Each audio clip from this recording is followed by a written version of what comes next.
Our next speaker is Garrett Stoerger. Garrett is a partner at Verdant Partners and a lifelong agriculturalist. Garrett joined Verdant Partners in 2009 as an associate. His initial role with the firm was project support, market research, and financial analysis. Garrett was promoted to senior associate in 2013, taking much more of an active role in new business development and transaction management.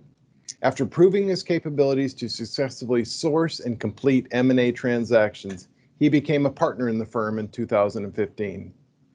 Garrett is also a certified valuation analyst, providing a full range of business valuation services and a member of the National Association of Certified Valuation Analysts. Garrett is also very active across several different food and agricultural industry trade organizations. Please help me welcome Garrett Stoerger. Thank you for that kind introduction. To begin, I'd like to thank the team at AgAuthority for the opportunity to present on this installment of their Exceed the Seed program. It is a great honor and privilege to address this audience. Today, I've been asked to share some insights on a topic that is core to what we do at Verdant Partners, managing M&A processes. As a group, we represent the interests of buyers and sellers, including private and public companies, across the food and agribusiness value chain. Some of the most frequently asked questions that we receive when talking with new potential clients is, number one, how do I start? Number two, what should I expect? And number three, how long is this going to take? Today, I intend to touch on all three of these aspects of the M&A process.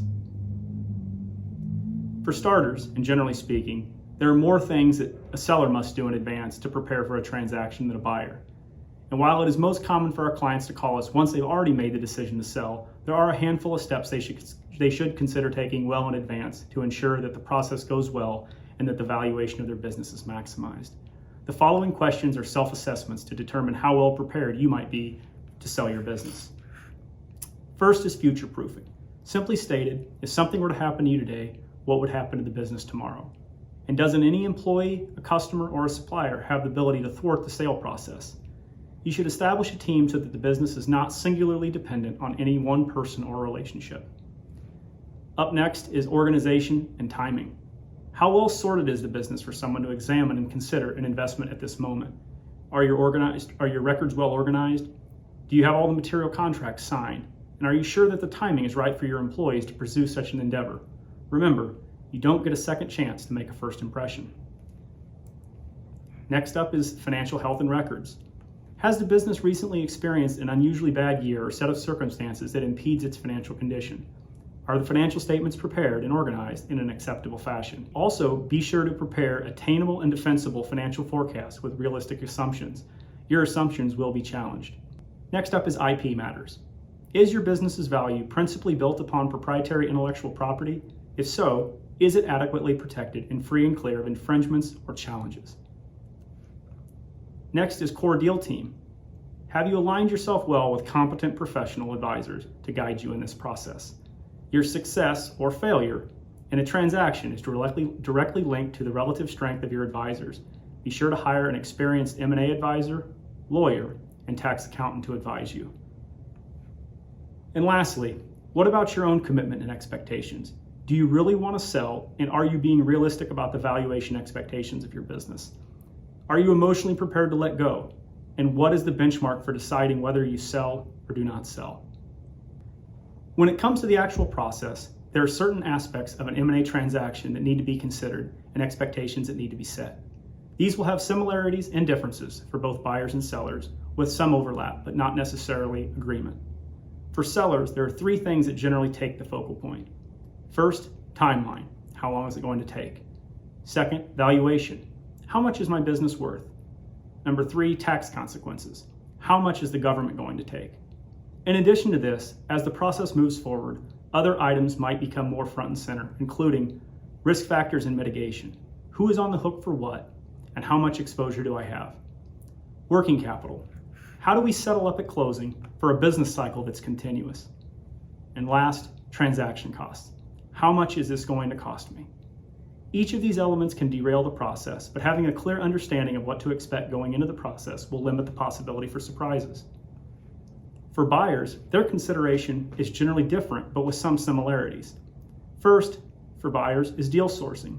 Where is my next deal going to come from? Number two, valuation.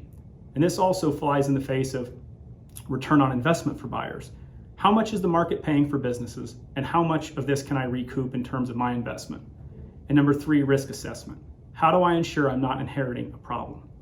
Beyond these immediate considerations, buyers typically then consider the following deal aspects at later stages of the process, including due diligence. And do they have expertise in-house to investigate the opportunity, or will they need to seek external advisors? Working capital. How do we settle up? The same question that sellers have, and this is often a point of contention. Integration planning. After the dust settles and you've bought a company, now what? How do we ensure that the value is captured and preserved?